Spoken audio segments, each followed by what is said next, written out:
At 7:03 p.m., Raya is the loudest one in the room. She's surrounded by old school friends, laughing too hard at every joke, telling dramatic stories, acting like the chaotic, crazy one everyone remembers. At 8:15 p.m., at the same party, she's standing with her coworkers. Her voice is softer. Her jokes are careful. She's suddenly the calm, professional one talking about career growth and long-term goals. By 9:02 p.m., on the balcony with her boyfriend's friends, she becomes the chill girl who doesn't care about anything. She shrugs off questions, laughs at comments she doesn't agree with, and pretends nothing ever bothers her.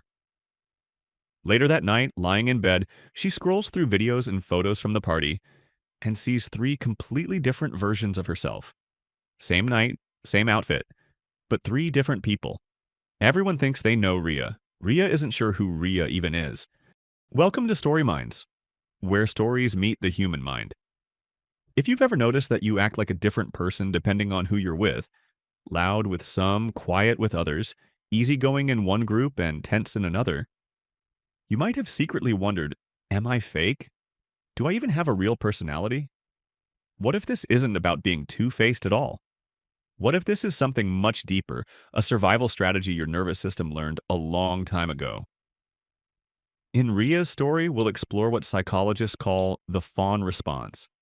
When you survive by pleasing, adapting, and becoming whoever people need you to be, so you don't get hurt, rejected, or abandoned. And by the end, you may recognize your own social chameleon and see how to slowly meet the version of you that isn't always performing. Raya didn't learn to become a chameleon from social media. She learned it at home. As a child, she watched her parents argue. Voices raised, doors slammed, tension hanging in the air. She noticed something important. Whenever she was good, quiet, helpful, and smiling, the tension dropped a little. The adults calmed down faster when she didn't add any problems. Her young brain made a powerful connection. If I keep everyone happy, I'll be safe. At school, the same pattern continued. When she showed too much of her true self, her strange ideas, her real opinions, her excitement, she was called weird or too much. It hurt, so she experimented. Around loud kids, she became loud. Around sarcastic kids, she became sarcastic. Around shy kids, she became quieter. The more she adapted, the less she got mocked. Teachers and adults praised her for being so mature and so understanding, so adjustable. No one realized what was really happening, a child slowly abandoning parts of herself just to keep the peace. Years later, at that birthday party, Ria's skill has become invisible, even to her. With her old school friends, she automatically steps into the fun one role. Louder, more dramatic, slightly exaggerated. If she's entertaining, she believes she belongs. With her coworkers, she tones everything down. Her jokes shrink. Her opinions become safer. Here, she plays the reasonable, professional version of herself. Not too loud, not too strange, not too honest. With her boyfriend's friends, she shifts again. When someone complains about overly emotional girls, she laughs along, even though a part of her feels attacked. She tells herself she has to be the cool, chill girlfriend who never minds anything. If you pause and slow that night down, you can see a pattern.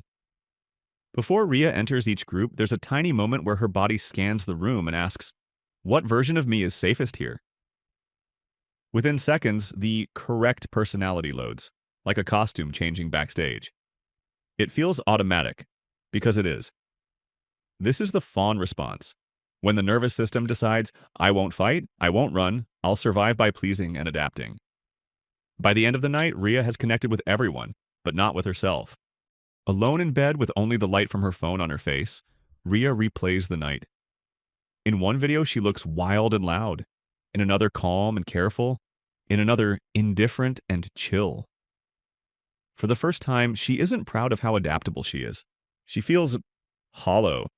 If everyone knows a different version of her, who knows the real one?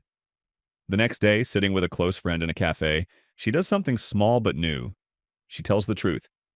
She admits she feels like she's always acting, like she doesn't know who she is around people. And the world doesn't end. Her friend doesn't leave. In fact, the conversation goes deeper. Riya decides to run a quiet experiment. At the next social event, she picks just 3 tiny places to be more real. She doesn't fake laugh at a joke she finds mean. She admits she doesn't like something everyone else likes. When someone asks where she wants to go, she actually gives her real preference. Some people look slightly surprised. A few seem uncomfortable. They were used to the version of Riya who always adjusted to them. But one or two people respond differently. They seem more curious, more genuine. They're not in love with her performance, and they're starting to see her. Riya realizes something important. Being liked by everyone was costing her the chance to be known by anyone. If you see yourself in Riya, changing your colors in every room, measuring every word, constantly adjusting to be the right person, you are not fake. You are trained. Some part of you learned that safety meant becoming whoever people needed you to be. That strategy protected you once, but now it might be protecting you from your own life. So here's a gentle starting point. In your next conversation, notice the brief moment right before you speak. Ask yourself, am I about to say what's true for me? Or what will make me easier to like? You don't need to transform overnight. You don't need to rip off every mask at once. You can start with one honest sentence, one small place where you don't perform, because the version of you that doesn't shape-shift for safety deserves a chance to exist. This is Story Minds. If you found value in this story, please hit the like button. It truly helps support the channel and gets these stories to the people who need them most. And if you want to uncover more hidden truths about your own mind, make sure to subscribe. I'll see you in the next story.